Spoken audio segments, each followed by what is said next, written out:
Have you ever had this problem in English? When a tourist asks me about, directions from here to there, and it's really struggle for me because I doesn't know how to answer them.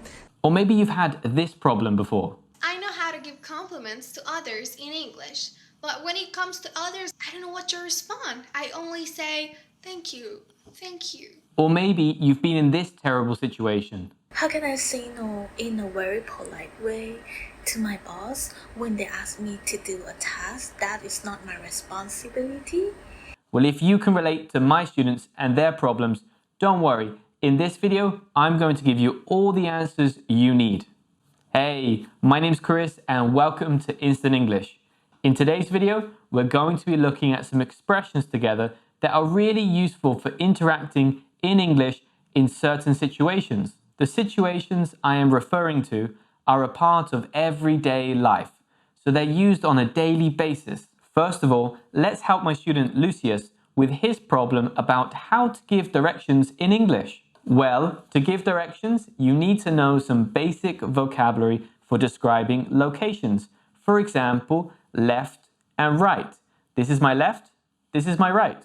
Between, in the middle of two things. Next to the side of something. Behind, at the back of something. In front of, opposite something. On the corner, the angle where two roads meet. Okay, great. Now being able to describe some typical landmarks that you can see in every city or every town can be extremely useful, such as traffic lights, red, yellow, and green lights that control the movement of traffic. A roundabout, where two or more roads meet and traffic goes around a central island. A zebra crossing, an area of the road painted with white stripes where vehicles must stop if pedestrians wish to cross. You might recognize these guys. A tunnel, a covered path or road. A street, a road in a city with buildings on both sides. An avenue, a wide road with trees on both sides. Okay, so now you know some key vocabulary. It's time to look at some common expressions for giving directions. Carry on or go straight on. This means to continue walking or driving in the same direction. When you get to, this means when you arrive at a particular place, you have to change direction or do something different. For example, when you get to the bank, turn left. Of course, you're going to need to use expressions like turn left or turn right. But if you want to sound a little bit more informal, you can say hang a left or hang a right. It means exactly the same. And finally, to look out for. This is usually used to identify a certain landmark or important building to help a person find their way.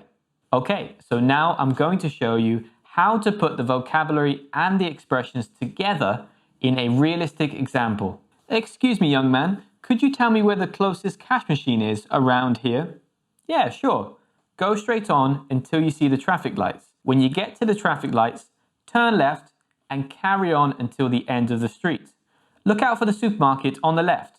It's on the corner, and the cash machine is on the opposite side of the road. Now, let's help my other student, Sonia. She says she's repeating thank you over and over and over again. She wants to know some other ways to respond to compliments. Well, two of my favorite alternatives are thanks and cheers. These two are fairly informal, so they are commonly used with people who you have a good relationship with, such as family or friends. Now, if you want to add extra emphasis to show more appreciation, you can say, thanks a lot, thank you so much, or thank you very much.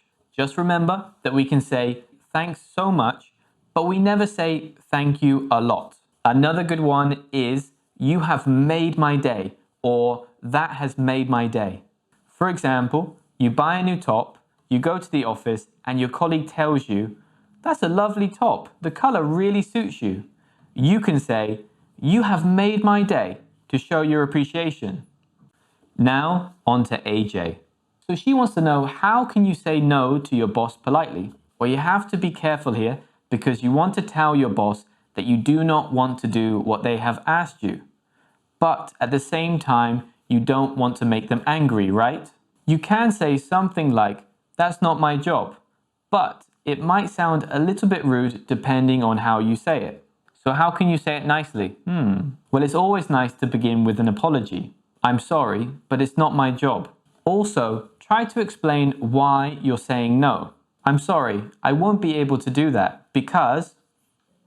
Something even more formal, perhaps more suitable for an email, could be, Dear John, as you know, I'm already engaged in several new projects, and therefore it would not be ideal for me to take on more work at present. I really appreciate the fact that you believe me capable of handling such an important project, but I am compelled to decline this opportunity with due respect. Anyway, that's everything for this video. If you can think of any other situations that you have difficulty with in English, put it in the comments. I'll be happy to help you. Also, if you've enjoyed this video, don't forget to smash the like button, check out one of my other videos, and I'll see you next time.